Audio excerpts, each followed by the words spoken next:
Hello students, welcome to your favourite channel गणित कक्षा। Myself Mohammad Nurain Ansari और आज हम लोग स्टार्ट करने वाले हैं मेंसुरेशन पोर्शन। मेंसुरेशन पोर्शन एक इंपॉर्टेंट टॉपिक है आपके मैथ्स सिलेबस में और ये एक अच्छा खासा वेटेज भी रखता है। अराउंड 15 मार्क्स के क्वेश्चन हर साल माध्यमिक में पूछे जाते हैं, तो ठीक ठाक इंपॉर्टेंट टॉपिक है। ओके, हम लोग को इस मेंसुरेशन में पढ़ना क्या है? मेंसुरेशन में हम लोग को 2D बॉडीज़ के बारे में नहीं पढ़ना, यानी प्लेनर बॉडीज़ नहीं आने वाला। स्क्वायर हो गया, रेक्टेंगल हो गया, सर्कल, ट्रायंगल, इन सब के बारे में नहीं पढ़ना। हमें पढ़ना है किसके बारे में? 3D bodies. 3D बॉडीज़ यानी cube, cuboid, cylinder, sphere and cones. इस तरीके के 5 सॉलिड ऑब्जेक्ट्स के ऊपर हर साल माध्यमिक में क्वेश्चंस आते हैं और इसी को हम लोग इस वीडियो सीरीज़ में एक अच्छे तरीके से कंप्लीट करेंगे। तो जिन्होंने अब तक हमारे चैनल को सब्सक्राइब नहीं किया वो सब्सक्राइब कर दे और प्लेलिस्ट को एक्सेस कर ले ताकि उन्हें वीडियो सीरीज़ बाय सीरीज़ मिलते जाए। तो चलिए इस क्लास को स्टार्ट करते हैं जिसमें हम लोग लेंगे introduction two cube and cuboid. तो सबसे पहले क्यूब के बारे में अगर बोले तो क्यूब कुछ इस तरीके का दिखता है। एक एग्जांपल बताओ क्यूब का जल्दी से। तो क्यूब का एक एग्जांपल हो सकता है डाइस।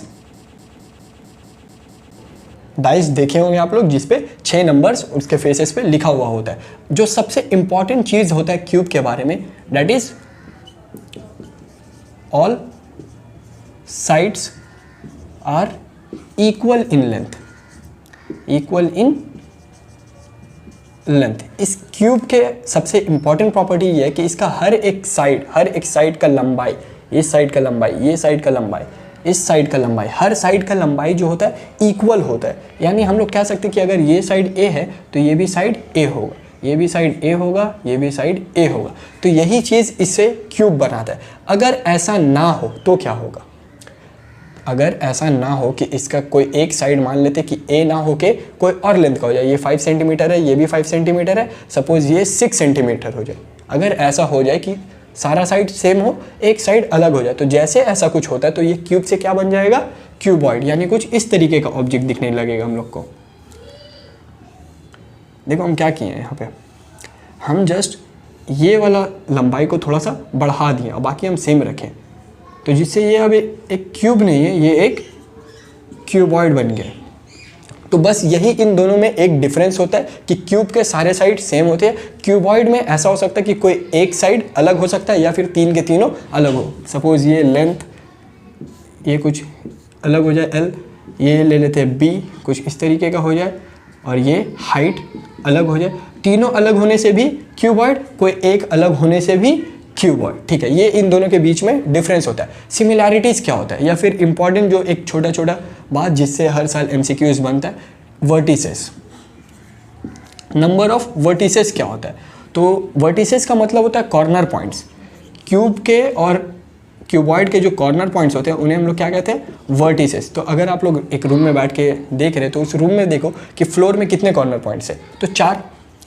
एक कॉर्नर, 2 कॉर्नर, 3 कॉर्नर और 4 कॉर्नर। उसी तरीके से रूफ में देखो कितने कॉर्नर्स है, तो 1, 2, 3 और 4, तो टोटल कितने हो गए? 8 वर्टिसेस 8। उसी तरीके से क्यूबॉइड में भी देखो 1, 2, 3, 4, 1, 2, 3, 4, 4 और 4 8। तो ये होता है वर्टिसेस, इन दोनों के बीच में सिमिलैरिटी। दूसरे नंबर ऑफ साइड्स बताओ।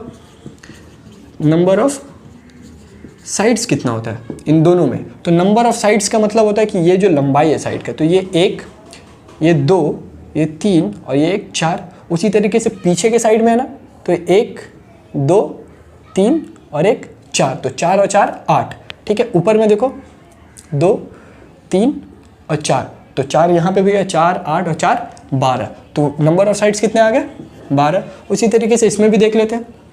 तो इसमें देखो 1, 2, 3 और 4, 1, 2, 3 और 4, 4 4 8 9 10 11 और 12। तो नंबर ऑफ साइड्स भी इन दोनों में सेम होता है।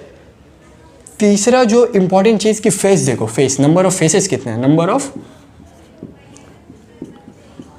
फेसेस।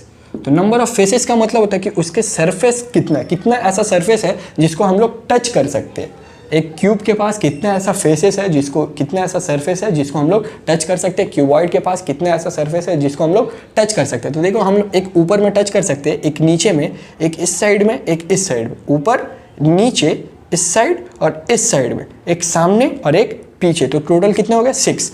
उसी तरीके से क्यूबॉइड में भी कितना है? 1, 2, 3, 4, 5 और 6, तो नंबर ऑफ फेसेस 6। ठीक है, यहाँ से हर साल MCQs 1-1 मार्क्स का बनता ही है, बन सकता है, यहाँ से पूछ भी सकता है, तो ये इंपॉर्टेंट बात। और जो अगला इंपॉर्टेंट चीज़ है वो होता है डायगोनल। डायगोनल का वैल्यूज़ बाद में, डायगोनल होता क्या हो, ठीक है। डायगोनल का मतलब होता है एक कॉर्नर से दूसरा कॉर्नर पॉइंट तक जाने का डिस्टेंस को हम लोग कहते हैं डायगोनल। तो एक क्यूब में बात करें या फिर एक क्यूबॉइड में कितने नंबर्स ऑफ डायगोनल है, अगर क्यूब और क्यूबॉइड का बात किया जाए तो इस कॉर्नर से हम इस कॉर्नर जाने का बात कर रहे हैं, इस कॉर्नर से इस कॉर्नर का, इस रूम के इस कॉर्नर से, ये देखो ये फेस है, ठीक है, इस फेस में नहीं, इसके दूसरे वाले फेस के कॉर्नर में हमको जाना है, इसके सामने जो फेस दूसरा है उस फेस के कॉर्नर में जाने वाला डायगोनल। तो ये एक हो सकता है। दूसरा ये हो सकता है कि हम यहाँ से यहाँ जाएं, यहाँ से यहाँ चले जाएं, तो ये एक हो गया। तो एक डायगोनल और 2 डायगोनल हो सकता है। इस कॉर्नर पॉइंट से हम यहाँ चले जाएं, यहाँ चले जाएं, ठीक। और तीसरा हो सकता है कि इस कॉर्नर पॉइंट से यहाँ आ जाए, तो यहाँ आने से एक और। तो टोटल 1, 2, 3 और 4 डायगोनल्स पॉइंट होते हैं। टोटल कितने हो गए? 4 डायगोनल। ये 4 डायगोनल क्यूब और क्यूबॉइड के, क्यूब और क्यूबॉइड के। अगर ऐसा हो कि हम इस क्यूब के सरफेस का डायगोनल पूछ लें आप सबसे, सरफेस का, तो एक क्यूब में टोटल नंबर ऑफ फेसेस कितना है? देखो इसमें फेस कितना आया था? Number of faces 6। अब यहाँ पे ध्यान दो कि अगर एक फेस लिया जाए, एक फेस ले लेते हैं यहीं पे, तो एक फेस अगर हम लेते हैं इस क्यूब का, तो इसमें कितना डायगोनल है? ये एक कॉर्नर पॉइंट, ये एक कॉर्नर पॉइंट, तो यहाँ से यहाँ जा सकते हैं एक, और ये कॉर्नर पॉइंट, ये कॉर्नर पॉइंट, तो कॉर्नर से हम गए, तो ये दूसरा, तो एक फेस में कितना है? 2। तो टोटल नंबर ऑफ फेसेस कितने हैं? 6। हर एक फेस में 2 होगा, तो 6 फेसेस में कितना हो जाएगा? 12, 6 × 2 12। तो अगर फेस डायगोनल पूछा जाए कि फेस डायगोनल कितना होता है, तो वो कितना हो जाता है?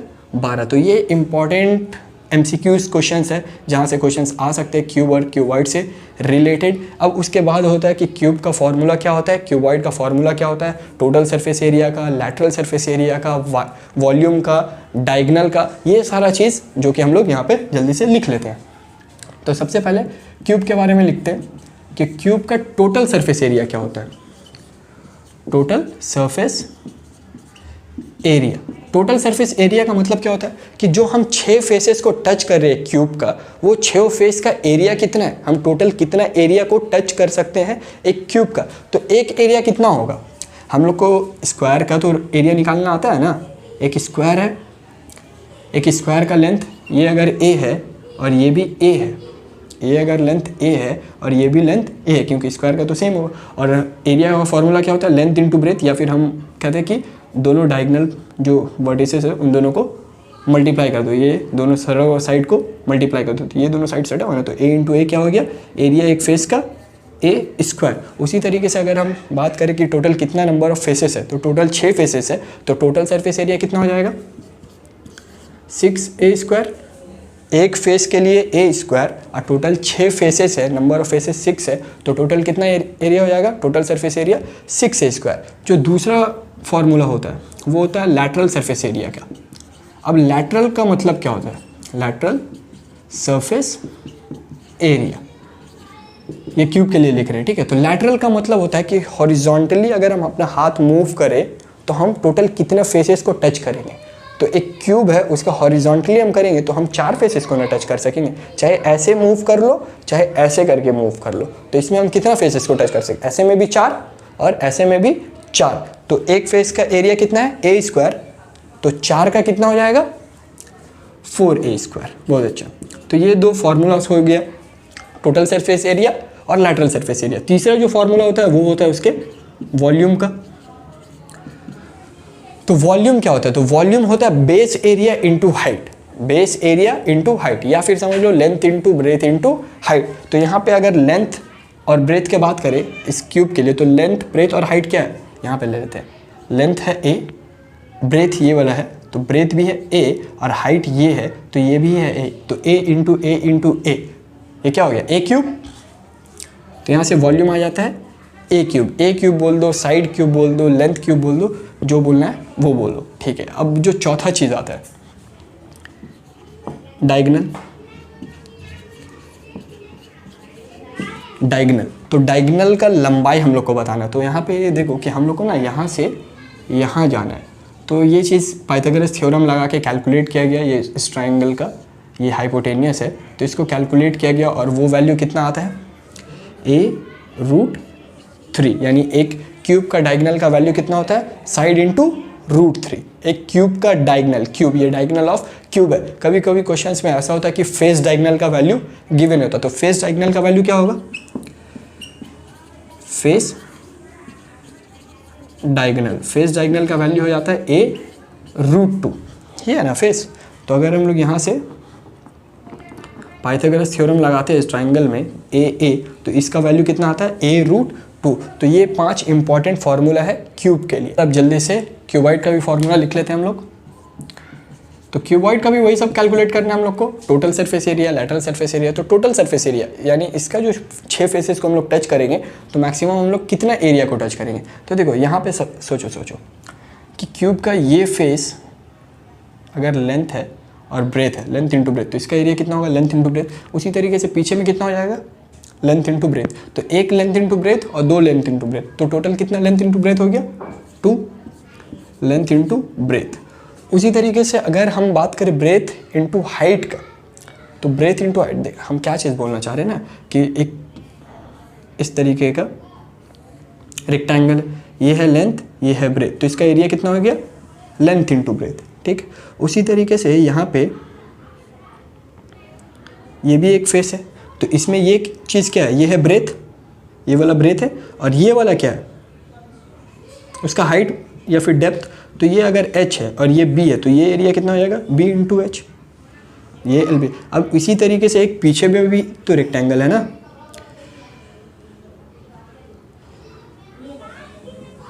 ये पीछे वाले, तो इसका अगर LB है तो पीछे वाले का LB, तो 2 LB हुआ BH। तो उसी तरीके से ये वाला साइड का भी तो BH होगा ना, तो ये BH कितना हो गया 2BH। और अब बात करो ऊपर में ये वाला फेस का, तो इसका एरिया कितना होगा, ये है लेंथ और ये है h, तो ये हो गया LH, तो ऊपर वाले का भी LH, तो 2 LH। तो फॉर्मूला होता है 2 times of LB plus BH plus LH। अब लैटरल सरफेस एरिया, लैटरल में अगर हम लोग इस तरीके से मूव करें, तो इस तरीके से मूव करेंगे तो हम लोग ये 4 साइड को टच कर सकते हैं, ये 4 साइड को। तो ये फॉर्मूला आता है perimeter into height, 2L plus B into H, ये B है, ठीक है, 2L plus B into H। अब आता है वॉल्यूम, वॉल्यूम क्या होगा, तो वॉल्यूम अगेन हम बोलेंगे कि यहाँ से एक ये डायगोनल है और इस चीज़ से यहाँ से निकाला गया, तो ये हो जाता है length into breadth into height, ठीक है।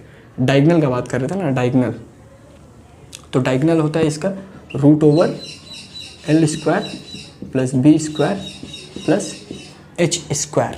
तो डायगोनल भी हम लोग को मिल गया। फेस डायगोनल, तो फेस डायगोनल आप लोग इसमें पूछा नहीं जाता है कि क्यूबॉइड का फेस डायगोनल बताओ, क्योंकि यहाँ पे अलग अलग फेसेस है। यहाँ पे इस फेस का पूछ लिया तो कुछ और फेस डायगोनल हो जाएगा, इस फेस का पूछ लिया तो कुछ और फेस डायगोनल हो जाएगा, तो इसमें हम लोग को बताया नहीं जाता है। लेकिन अगर जो भी फेसेस का हो, जो भी 2 साइड्स का, सपोज कर लेते हैं कि अगर इस साइड का हमसे पूछा जा रहा है कि फेस डायगोनल बताओ, तो ये लेंथ है और ये ब्रेथ है, तो लेंथ इंटू ब्रेथ, तो यहाँ पे L² प्लस B²। अगर इस तरीके का दे दिया, सपोज यहाँ पे बोल दिया ये ब्रेथ है और ये हाइट है, तब फॉर्मूला क्या बन जाएगा B² प्लस H²। तो इस तरीके से फेस डायगोनल का फॉर्मूला चेंज होते रहता है। तो ये आपके क्यूब और क्यूबॉइड के ऊपर कुछ इंपॉर्टेंट फार्मूलाज। इसके बाद कुछ इंपॉर्टेंट कन्वर्जन्स है, इंपॉर्टेंट कन्वर्जन। अब जैसा ऐसा है ना कि क्वेश्चंस में सेंटीमीटर्स में दिया हो सकता है, मीटर्स में दिया हो सकता है, डेसी सेंटीमीटर में दिया हो सकता है, तो ये कन्वर्जन्स हम लोग को पता होना चाहिए, तभी हम जाके क्वेश्चंस को डील कर सकेंगे ना। तो ये कन्वर्जन क्या है, सबसे पहले क्या होता है सेंटीमीटर, सेंटीमीटर से हम लोग मूव करते हैं देसी सेंटीमीटर, और उसके बाद हम लोग मूव कर जाते हैं मीटर्स में। तो सेंटीमीटर से देसी सेंटीमीटर और मीटर, इसी में हम लोग को जंप करना पड़ता है। और ये चीज़ बोला जाता है कि कभी भी एक बड़े क्वांटिटी से एक छोटे क्वांटिटी में जाया जाए तो वहाँ पे मल्टीप्लाई किया जाता है। अगर हम मीटर से देसी सेंटीमीटर, इधर बढ़ रहे तो बड़ा हो रहा है, इधर जा रहे हैं तो छोटा हो रहा है, तो जब भी बड़े से छोटे में जा रहे हैं, तब क्या होता है मल्टीप्लाई होता है। यानी अगर एक मीटर को हम देसी सेंटीमीटर बना रहे तो हम लोग क्या करना पड़ेगा, मल्टीप्लाई करना पड़ेगा। किससे मल्टीप्लाई करना पड़ेगा, तो हर एक जंप का वैल्यू है 10। अगर हम मीटर से डेसी सेंटीमीटर जा रहे हैं तो 10 से मल्टीप्लाई, अगर मीटर से सेंटीमीटर जा रहे हैं तो कितना जंप हो गया, 1 और 1 2, मल्टीप्लाई तो करेंगे क्योंकि मीटर से सेंटीमीटर बड़े से छोटे में जा रहे हैं तो मल्टीप्लाई होगा। 2 जंप किए तो यानी 10 × 10 100 से मल्टीप्लाई करेंगे। उसी तरीके से अगर बड़े से छोटे से बड़े में आ रहे हैं तब क्या करेंगे, डिवाइड करेंगे और कितने से करेंगे, जितना जंप करेंगे। अगर सेंटीमीटर से डेसी सेंटीमीटर तो डिवाइड बाय 10। तो ये हो गया। इसके बाद जो एक इम्पॉर्टेंट चीज़ होता है कि लीटर के साथ डेसी सेंटीमीटर का क्या रिलेशन है। तो 1 litre is equals to 1 deci centimetre cube. तो अगर क्वेश्चंस में कभी भी लीटर का जिक्र हो तो वहाँ पे हम लोग को क्या यूज़ करना है, डेसी सेंटीमीटर क्यूब का ही यूनिट इस्तेमाल करना है। इससे क्वेश्चन हम लोग का ईजिली लीटर में कन्वर्ट हो जाएगा। अगर सेंटीमीटर बना देते हैं या मीटर बना देते हैं तो थोड़ा सा प्रॉब्लम होगा। तो जब भी लीटर का क्वेश्चन हो तो कोशिश करना है कि डेसी सेंटीमीटर क्यूब में कन्वर्ट करके करें। तो अब जब हम क्वेश्चंस करवाएंगे तब तो ये सारा चीज़ बताएंगे फिर से ही, लेकिन फिर भी ये सारे चीज़ को जल्दी से आप लोग नोट डाउन कर लीजिए। तो यहाँ पे हम आपके एक्सरसाइज के कुछ बेसिक क्वेश्चंस ले लिए जिससे आपका थोड़ा सा कंसेप्ट क्लियर हो जाएगा कि किस तरीके से फार्मूला को अप्लाई करना है। उसके बाद पूरा एक्सरसाइज का क्वेश्चंस को करेंगे, जो बेस्ट इंपॉर्टेंट क्वेश्चंस है उसको भी करेंगे। तो चलिए सबसे पहला क्वेश्चन लेते हैं। इसमें हम लोग को बोल रहे हैं the length breadth and height of a cuboidal room are 5 centimetre 4 centimetre and 3 centimetre respectively. Let us calculate the longest rod that can be kept in the room. तो इस चीज़ का मतलब आप लोग क्या समझते हैं, let us right the longest rod. Longest rod क्या होगा, एक अगर क्यूबॉइड है, ठीक है, चीज़ को सिर्फ समझने से क्वेश्चन बन जाता है। अगर आपको फार्मूला याद है, गेम की तरह समझो ना कि एक गेम है जहाँ पे वॉर चल रहा है, हम लोग को वॉर में खड़े हैं। अब वॉर में खड़े होने के लिए क्या चीज़ चाहिए, वेपन्स, हथियार चाहिए। हथियार क्या, फार्मूला। अगर इस मेंसुरेशन के जंग को जीतना है तो आपको सारा फार्मूला से याद होना चाहिए। फार्मूला याद होने से भी सिर्फ नहीं होगा, उसको किस तरीके से चलाना है वो भी सीखना होगा। तो यहाँ पे फार्मूला से अगर पता है तो फिर चलाना किस तरीके से है वो हम सिखा देंगे। तो देखो यहाँ पे क्यूबॉइड, अब लॉन्गेस्ट रॉड क्या हो सकता है। तो लॉन्गेस्ट रॉड हम एक रॉड को इस तरीके से रख दें, इस तरीके से रखने से, ठीक हो सकता है हम इसको इस तरीके से रख दें रॉड को, और या हो सकता है कि हम इस तरीके से रख दें। तो सबसे लॉन्गेस्ट रॉड कौन सा हो रहा है, तो लॉन्गेस्ट रॉड मेरा ये वाला हो रहा है ना, यहाँ से यहाँ तक वाला लॉन्गेस्ट रॉड हो रहा है। और इसे हम कहते क्या है, ये एक कॉर्नर से दूसरा कॉर्नर पे गया, तो इसका मतलब ये एक क्यूबॉइड का डायगोनल है। तो यहाँ पे longest rod that can be kept in the room जो पॉसिबल है वो एक डायगोनल ऑफ क्यूबॉइड है। बस यहाँ से लेंथ ब्रेथ को लेके डायगोनल निकाल दो और काम हो गया।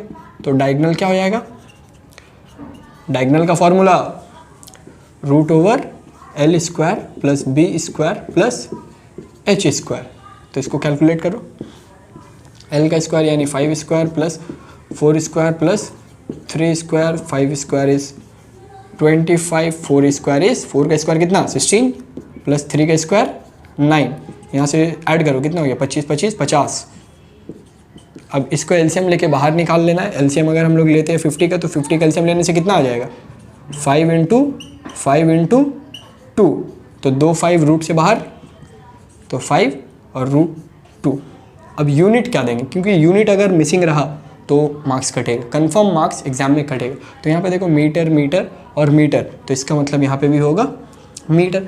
तो इस तरीके के क्वेश्चंस को जो सबसे इजी तरीका होता है अप्रोच लेने का वो होता है कि आपको देखो गिवन क्या है। हम ना इस लेंथ ब्रेथ और हाइट को, ये इंपॉर्टेंट चीज़ हम बता रहे हैं कि ये लेंथ ब्रेथ और ये हाइट, इसे हम लोग कहते हैं पैरामीटर्स। पैरामीटर्स का मतलब होता है इसके पता चलने के बाद हम इस क्यूब का या क्यूबॉइड का हर एक चीज़ बता सकते हैं, हर एक चीज़, लेंथ ब्रेथ और हाइट, ये इस क्यूबॉइड का पैरामीटर है। अब यहाँ पे देखो हमको डायगोनल पूछा, हो सकता था टोटल सरफेस एरिया पूछ ले तो टोटल सरफेस एरिया का फॉर्मूला बढ़ा देंगे, वॉल्यूम पूछ लेता तो वॉल्यूम का फॉर्मूला बता देते। लेकिन यहाँ पे क्या चीज़ गिवन होना चाहिए, लेंथ ब्रेथ और हाइट। अगर पैरामीटर्स पूरा पता है तो हम लोग इस क्यूबॉइड का हर एक चीज़ निकाल सकते। कभी कभी क्वेश्चंस में ऐसा होगा कि अच्छा यहाँ पे टोटल नंबर्स ऑफ पैरामीटर कितना है वो बताओ तो पहले। एक लेंथ है, दूसरा ब्रेथ है, तीसरा हाइट है, तो टोटल नंबर ऑफ पैरामीटर कितना हो गया 3। यानी एक क्वेश्चन को सॉल्व करने के लिए पैरामीटर्स के बारे में बता रही है। इससे एक बहुत अच्छा चीज़ पता चल जाएगा कि अगर एक क्वेश्चन को सॉल्व करना है तो उसका नंबर ऑफ पैरामीटर्स कितना है 3। क्यूबॉइड का पैरामीटर्स नंबर कितना है 3, तो टोटल नंबर ऑफ इन्फॉर्मेशन कितना होना चाहिए 3। यानी एक क्वेश्चन में जितना पैरामीटर्स होगा, जिस भी चीज़ के बारे में पूछे, अगर क्यूब के बारे में पूछे तो क्यूब कितना पैरामीटर्स के ऊपर डिपेंड करता है? सिर्फ एक साइड। उसका अगर साइड पता है तो क्यूब का हम लोग हर चीज़ नहीं निकाल लेंगे, total surface area, lateral surface area, volume, हर चीज़ निकल सकता है। तो क्यूब के लिए कितना इन्फॉर्मेशन गिवन होना चाहिए? एक, क्योंकि एक पैरामीटर है तो एक इन्फॉर्मेशन। यहाँ पे क्यूबॉइड का बात करें तो क्यूबॉइड के लिए टोटल कितना पैरामीटर्स होना चाहिए? 3। लेंथ, ब्रेथ और हाइट यहाँ पे 3 है तो 3 पैरामीटर्स होना चाहिए। लेंथ, ब्रेथ और हाइट यहाँ पे 3 है, 3 पैरामीटर्स है, तो इसका मतलब 3 इन्फॉर्मेशन गिवन होना चाहिए। और वो तीनों इन्फॉर्मेशन अगर पैरामीटर्स के बारे में है, यहाँ पे पैरामीटर्स ही गिवन था, लेंथ, ब्रेथ, हाइट, तो बहुत अच्छा है, आसानी से कुछ भी निकालना ना होगा। अगर ऐसा ना हो, कभी ऐसा हो कि लेंथ, ब्रेथ और हाइट की जगह में कुछ और गिवन हो जाए, एक इन्फॉर्मेशन, 2 इन्फॉर्मेशन, और जो तीसरा इन्फॉर्मेशन पैरामीटर का चाहिए था उसके जगह में कोई और इन्फॉर्मेशन गिवन हो जाए, हाइट की जगह में हमको टोटल सरफेस एरिया दे दे, वॉल्यूम दे दे, इस तरीके का क्वेश्चन मिलेगा और वो करेंगे हम लोग, ठीक है। तो वहाँ पे क्या करेंगे हम लोग? तीसरा पैरामीटर पहले निकालेंगे। तो लेते हैं पहले दूसरा क्वेश्चन। दूसरा क्वेश्चन देखो क्या बोल रहा है, the area of one surface of a cube is 64 centimetre है। तो अभी हम जैसा कि बताएं कि यहाँ पे क्वेश्चन है क्यूब का, तो क्यूब का मतलब क्या होता है? एक पैरामीटर। क्यूब ऐसा एक चीज़ है जिसका सिर्फ एक पैरामीटर पता चलने से हम इसका हर एक चीज़ बता देंगे। और इसके लिए कितना इन्फॉर्मेशन गिवन होना चाहिए? एक, तो वो गिवन है 64 स्क्वायर मीटर। तो ये गिवन क्या है सबसे पहले वो बताओ। एरिया ऑफ वन सरफेस, तो हम लिख लेते हैं एरिया ऑफ वन सरफेस कितना है? 64 मीटर स्क्वायर। देखो हम लोग को पैरामीटर गिवन होना चाहिए, एक इन्फॉर्मेशन वो पैरामीटर हो तो बहुत अच्छा बात है। पैरामीटर के बारे में है, पैरामीटर क्या है? Length of side. अगर वो चीज़ नहीं पता, दूसरा इन्फॉर्मेशन गिवन है, तो यही इन्फॉर्मेशन हम लोग को लेंथ ऑफ साइड के बारे में बता देगा। तो सबसे पहला चीज़ होता है कोई भी क्वेश्चन, मेंसुरेशन का कोई भी क्वेश्चन करने से पहले सबसे पहला चीज़ दिमाग में रखना है कि हम लोग को पैरामीटर्स पता होना चाहिए। यानी जो भी चीज़ के बारे में बता रहे, क्यूबॉइड हो तो लेंथ, ब्रेथ, हाइट पता चल जाए, अगर क्यूब है तो हम लोग को उसका साइड पता चल जाए, ऐसे आगे सिलेंडर करेंगे, कोन करेंगे, स्फेयर करेंगे, तो उनका पैरामीटर्स हम लोग को पहले फाइंड करना होता है। तो एरिया ऑफ वन सरफेस हम आगे क्वेश्चन को देखेंगे भी नहीं, हम लोग को सिर्फ यहाँ से निकालना क्या है? लेंथ ऑफ साइड, क्योंकि इसका साइड ही पैरामीटर है। साइड पता चल गया, हर एक चीज़ पता चलेगा। तो area of one surface, area of one surface 64 metre है। एरिया ऑफ वन सरफेस होता क्या है? अगर इसी सरफेस का बात हो तो इसका अगर ए है ये लेंथ और ये लेंथ है ए, तो ए इंटू ए इसका एरिया हो जाएगा। तो यहाँ से हम लोग बोल सकते हैं कि a square is equals to 64 metre square. और ये ए क्या है मेरा? ए मेरा लेंथ ऑफ क्यूब है, ठीक है। अब यहाँ से हम लोग को ए का वैल्यू मिल जाएगा तो हम बाकी आगे कैलकुलेशन कर लेंगे। तो ए का वैल्यू कैसे निकलेगा? स्क्वायर को उधर भेजो तो हो गया √/64 और यहाँ से क्या मिल जाएगा? a is equals to 8। हम इससे पहले क्वाड्रेटिक इक्वेशन जब करवा रहे थे तो बोले थे कि जब स्क्वायर रूट अपने मर्जी से दो तो वहाँ से क्या निकलता है? प्लस और माइनस। तो यहाँ पे माइनस नहीं लिखे, हम सिर्फ प्लस लिखे। क्यों माइनस नहीं लिखे ये सोचो थोड़ा। माइनस इसलिए नहीं लिखे क्योंकि यार कोई भी लेंथ नेगेटिव थोड़ी ना होता है। कभी ऐसा हुआ कि हम कोई चीज़ मेजर कर रहे हो और -2 मीटर्स नाप लिए हो? ऐसा तो नहीं होता ना। जब भी होता पॉजिटिव होता है, इस वजह से हम यहाँ पे पॉजिटिव दिए और नेगेटिव साइन नहीं दिए हैं, ठीक है। तो ए पता चल गया, ए नहीं पूछा गया, हम लोग से पूछा गया late us calculate the volume of cube. तो पैरामीटर पता चलना चाहिए, सबसे पहला चीज़ पैरामीटर। पैरामीटर पता चल गया, अब निकाल लो वॉल्यूम उसका हथियार इस्तेमाल करके। हथियार क्या है? Formula. Volume is equals to a cube. A 8 का क्यूब। 8 का क्यूब कितना होता है? 64 इंटू 8 252 आई थिंक सही है, 252। तो हम लोग अब यूनिट वॉल्यूम का यूनिट क्या होता है? क्यूब में होता है हमेशा। तो मीटर है तो यहाँ पे हो जाएगा मीटर क्यूब। तो इतना बेसिक सा क्वेश्चन है, लेकिन इससे सीखने को सिर्फ यही चीज़ मिल रहा है कि अगर कोई क्वेश्चन गिवन हो तो उसमें सबसे पहले देखो कि पैरामीटर्स कितना है, उतना इन्फॉर्मेशन होना चाहिए। अगर वैसा है तो सबसे पहले पैरामीटर्स निकाल लो। गिवन है तो बहुत अच्छा, नहीं है तो निकाल लो। ये क्वेश्चन लेते हैं। तो यहाँ पे देखते हैं किस तरीके से, वही कंसेप्ट से करेंगे, ठीक है। In our Bukultala village a canal is cut. एक कैनल को कट किया गया बुकुलतला विलेज में और बोल रहा है कि ब्रेथ इज 2 मीटर। तो जो जो गिवन है वो पहले लिखो। जब क्वेश्चन बड़ा बड़ा हो, जो एग्जाम में मिलता है तो बहुत लंबा लंबा स्टेटमेंट का क्वेश्चन होता है, तो वहाँ पे ना सारा गिवन जो जो चीज़ हो, जो जो वैल्यू गिवन हो उसको सबसे पहले लिख लेना, उसके बाद फिर सोचना कि आगे कैसे करना है। तो गिवन क्या गिवन है? ब्रेथ गिवन है 2 मीटर, ठीक है। आगे क्या? Depth 8 deci centimetre. डेप्थ का बात हो रहा है, ब्रेथ का बात हो रहा है, यानी ये एक क्यूबॉइड है। क्यूबॉइड का पैरामीटर्स कितना होता है? 3, लेंथ, ब्रेथ और हाइट। तीसरा चीज़ क्या गिवन होना चाहिए? लेंथ गिवन है। वहाँ पे देखो, if total quantity of soil extracted is 240 metre cube then find the length. हमसे लेंथ पूछा गया है, लेंथ क्या होगा ये सवाल है। और हमको तीसरा इन्फॉर्मेशन क्या दिया है कि सॉइल एक्सट्रैक्ट कितना किए। तो किसी चीज़ से निकाले हैं हम, किसी चीज़ से कुछ निकाले, तो जो चीज़ निकलता है किसी चीज़ के अंदर से उसे हम लोग वॉल्यूम कहते हैं। जब हम लोग को एक बॉक्स है, उस बॉक्स में जितना भी चीज़ भरा हुआ होगा वो उसका वॉल्यूम होगा। हम उस बॉक्स से जितना भी चीज़ निकाल रहे होंगे वो उसका वॉल्यूम होगा। तो हम अभी ज़मीन में खुदाई किए और खुदाई करके वहाँ से मिट्टी निकाल लिए, इसका मतलब हम वहाँ से क्या निकाले? वॉल्यूम को निकाले। और कितना वॉल्यूम निकाले? 240 मीटर क्यूब। तो हम लिख सकते हैं वॉल्यूम ऑफ कैनल। और अगर ऐसे करके दिमाग में कभी कभी इन्फॉर्मेशन गिवन हो और उससे समझ में नहीं आता कि ये है क्या चीज़, तो वहाँ यूनिट देख लो। यूनिट क्या है? Metre cube. और मीटर क्यूब किसका यूनिट होता है? वॉल्यूम का। अगर मीटर स्क्वायर हो तो इसका मतलब वो एरिया है। तो यहाँ पे वॉल्यूम ऑफ कैनल कितना गिवन है?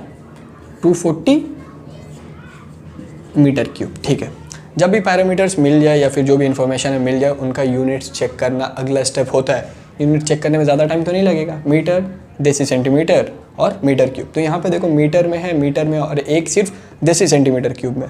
तो कन्वर्जन करना होगा, एकदम कन्वर्जन करना होगा, क्योंकि हर एक चीज़ का इन्फॉर्मेशन सेम यूनिट में होना चाहिए। यहाँ पे इसका नहीं है, और अगर हम लोग इसको चेंज करें मीटर को, तो इसको भी चेंज करना पड़ेगा। तो हम लोग ऐसा करते हैं कि इसी को मीटर में कन्वर्ट कर देते। तो देसी सेंटीमीटर से कहाँ जाना है? मीटर में। तो अब याद करो हम लोग कहाँ जा रहे हैं? छोटे से बड़े में जा रहे हैं या फिर बड़े से छोटे में आ रहे हैं? तो हम बताए थे कि होता है सबसे पहले सेंटीमीटर, इसके बाद होता है देसी सेंटीमीटर, इसके बाद होता है मीटर। तो हम लोग जा रहे हैं देसी सेंटीमीटर से मीटर। हर एक जंप में 10 का रिलेशन है, तो एक जंप की। अब यहाँ पे डिवाइड होगा या मल्टीप्लाई? तो छोटा से बड़ा में जाने में डिवाइड होता है, छोटा से बड़ा में जाएंगे तो डिवाइड होगा। तो यहाँ पे भी हम लोग को क्या करना है? डिवाइड करना है। किससे डिवाइड करना है? तो एक जंप यानी 10 से। तो ये वैल्यू कितना हो जाएगा? 8/10 मीटर। तो हमको ब्रेथ मिल गया, डेप्थ मिल गया, वॉल्यूम मिल गया, बट लेंथ नहीं मिला, तीसरा पैरामीटर नहीं। और वही निकालना है। वो कहाँ से निकलता है? तो वो निकलता है हम लोग के जो तीसरा इन्फॉर्मेशन पैरामीटर्स के अलावा गिवन है। ये दोनों पैरामीटर्स है, ब्रेथ और डेप्थ, ये पैरामीटर नहीं है। आई होप पैरामीटर समझ में आ रहा है कि ये पैरामीटर नहीं है, तो यहीं से निकलेगा। इसका फॉर्मूला क्या है? वॉल्यूम ऑफ कैनल का फॉर्मूला तो देखो, length into breadth into height. क्योंकि ये क्यूबॉइडल कैनल है तो ये length into breadth into height है इसका फॉर्मूला। वैल्यूज देखो कितना गिवन है? 240। अब यहाँ पे लेंथ पता नहीं है, ब्रेथ पता है, हाइट पता है, तो इस तरीके से तीसरा पैरामीटर हम लोग को मिल जाएगा। तो क्वेश्चंस में इसी तरीके से गिवन होता है, आप लोग को दिमाग में रखना। ब्रेथ कितना गिवन है? 2, और हाइट कितना गिवन है? 8/10। ठीक है, 8/10, यहाँ से 240। अब हमको निकालना है लेंथ, तो लेंथ निकालने के लिए ये दोनों को उस साइड फेंकना होगा, तो जल्दी से फेंक दो। तो 240 और ये 2 उधर ही है, तो 2 के नीचे में देखो, हर एक चीज़ को देखो, 2 है, 2 के नीचे में 1 है, तो उधर गया तो उलट जाता है। कोई भी चीज़ उधर फेंकोगे तो मल्टीप्लाई ऊपर में हो रहा है तो नीचे गिर जाएगा, तो 1/2। इसको देखो तो ये भी फ्लिप कर जाएगा, उलट जाएगा, तो 8/10 उधर ही आएगा, तो क्या हो जाएगा? 10/8 हो जाएगा। अब जल्दी से इसको काट देते, तो कट रहा है, ये कट रहा है। 8 1 ज़ा 8, 3 ज़ा 30, और यहाँ पे 2 1 ज़ा 2, 15 ज़ा। तो यहाँ से लेंथ कितना आ गया? 15 × 10, 150 मीटर। तो लेंथ ऑफ स्टेटमेंट में लिख देना, the length of the canal is 150 metre. तो ये था आप लोग का बेसिक क्वेश्चन, और आपके बुक में क्वेश्चन नंबर 6 और 7 भी इसी तरीके से बेसिक क्वेश्चन है, जहाँ पे आप लोग को क्यूब का, क्वेश्चन नंबर 6 में क्यूब का डायगनल गिवन है 4√3। तो वहाँ पे आप लोग से वॉल्यूम पूछा गया, तो 4√3 गिवन है डायगनल, पैरामीटर गिवन नहीं है। पैरामीटर क्या है? Length of side of a cube. तो वहाँ से length of side of a cube निकाल लेना है, यूज़ करना डायगनल का फॉर्मूला, जो गिवन है उसी का फॉर्मूला यूज़ करना है। अगर पैरामीटर गिवन ना हो तो पैरामीटर नहीं पता है ना, साइड नहीं पता है, डायगनल पता है 4√3, तो डायगनल का फॉर्मूला a√3 यूज़ कर लेंगे, तो वहाँ से a का वैल्यू मिल जाएगा, वॉल्यूम निकाल लेंगे। उसके जो क्वेश्चन नंबर 7 है, तो क्वेश्चन नंबर 7 में हम लोग क्या बोला है? Sum of the sides, sum of the all sides of a cube is 64। तो देखो वहाँ पे sum of all side, again हम लोग को पैरामीटर क्यूब का नहीं गिवन है, यानी जो पैरामीटर होता है साइड वो गिवन नहीं। गिवन क्या है? Sum of all side, total all sides कितने हैं? 12, एक क्यूब का टोटल साइड्स कितना होता है 12 होता है। अब टोटल 12 इंटू ए, हर एक साइड का लंबाई a है, तो 12a का कितना हो जाएगा, 12 साइड का लंबाई कितना हो जाएगा 12a, उसको इक्वेट कर देना 64 से, तो वहाँ से तुमको a का वैल्यू मिल जाएगा और फिर वॉल्यूम निकाल लेना। तो जब भी पैरामीटर्स गिवन ना हो तो पैरामीटर निकाल लो, ये होता है सबसे पहला टिप और ट्रिक आप सभी के लिए। और हर एक चीज़ को नोट डाउन करते जाइए क्योंकि ये बाद में आपको ही हेल्प करेगा। तो मिलते हैं नेक्स्ट वीडियो में, तब तक के लिए बेस्ट ऑफ लक।